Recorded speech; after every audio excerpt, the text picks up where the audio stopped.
Maine, the pine tree state, the northeasternmost corner of America, where the first rays of sunlight touch the United States each morning. But this land is far more than a geographic footnote.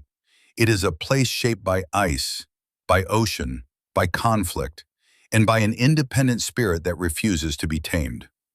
12,000 years ago, retreating glaciers carved the jagged coastline we see today. Over 3,000 miles of rocky headlands, sheltered coves, and thousands of islands scattered like shattered stone across the Gulf of Maine. Long before any European sail appeared on the horizon, the Wabanaki Confederacy flourished here, the people of the Dawnland. The Penobscot, Passamaquoddy, Maliseet, and Micmac nations built a civilization deeply connected to the rhythms of the seasons, the rivers, and the sea. They fished the abundant waters. They hunted the vast forests. They crafted birch bark canoes so masterfully that later explorers would call them unmatched anywhere in the world. The year was 1604.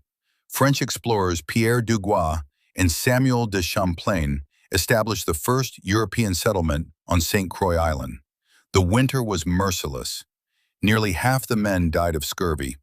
The survivors abandoned the island the following spring. Maine had claimed its first victims. Champlain pressed on. He mapped the coastline, named Mount Desert Island, and forged alliances with the Wabanaki that would shape the balance of power for generations. The French called the region Acadia, but the English had their own designs. In 1607, the same year as Jamestown, the Popham colony appeared at the mouth of the Kennebec River. It lasted just one brutal winter. The frozen land seemed determined to resist colonization. For the next 150 years, Maine became a battleground. King William's War, Queen Anne's War, King George's War, the French and Indian War.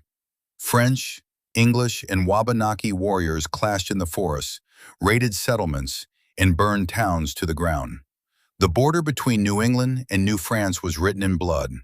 When the American Revolution erupted, Maine answered the call. In 1775, the British Royal Navy bombarded Falmouth, modern-day Portland, reducing the town to ashes. But the attack backfired. It turned colonial resentment into full-throated rebellion. The Penobscot Expedition of 1779 became the worst American naval defeat until Pearl Harbor. An entire fleet was lost, but the spirit of resistance never broke. Throughout all of this, Maine was not its own colony. It was the District of Maine, a distant, neglected appendage of Massachusetts. The merchants of Boston treated it as a resource to exploit. Timber for their ships, fish for their markets, and little else. Resentment simmered for decades. Then, in 1819, delegates gathered in Portland to write a constitution. A year later, the Missouri Compromise admitted Maine to the Union as the 23rd state, a free state, balancing Missouri's entry as a slave state. On March 15, 1820, Maine was born. The 19th century transformed Maine into a maritime giant. Its shipyards launched clipper ships and schooners that sailed every ocean. Its granite quarries supplied the stone for the Brooklyn Bridge, the Pentagon, and the Washington Monument. Its ice was shipped to the Caribbean and as far away as India. The forests were immense. Loggers drove millions of logs down the Penobscot and Kennebec rivers each spring. Bangor became the lumber capital of the world, a rough, booming city where fortunes were made and lost overnight. But the sea remained the soul of Maine.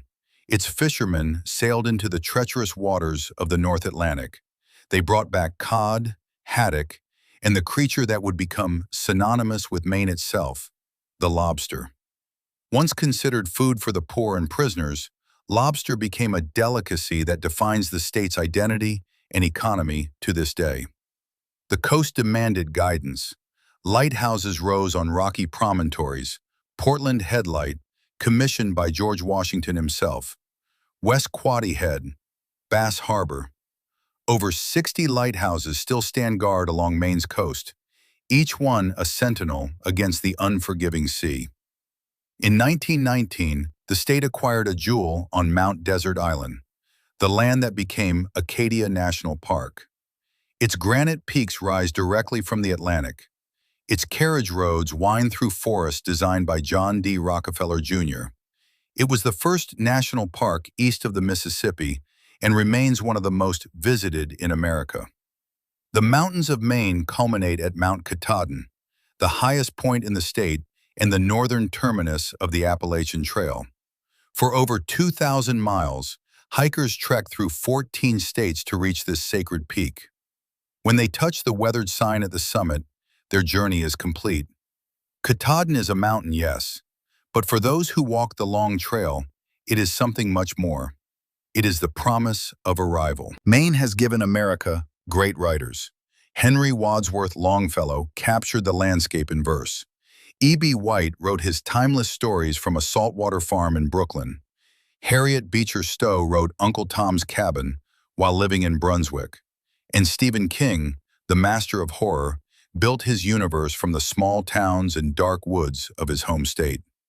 Today, Maine remains what it has always been, a place apart. Its forests still cover 90% of the state, the highest percentage in the nation. Its people still make their living from the sea, the land, and their own two hands. Its towns still gather for town meetings, practicing a form of direct democracy older than the republic itself. From the dawnland of the Wabanaki to the granite peaks of Katahdin, from the blood-soaked colonial frontier to the quiet harbors that still launch lobster boats before sunrise, Maine is not just a state, it is an idea. That independence is a geography, that resilience is a landscape, that the farthest corner of the nation can be its truest heart.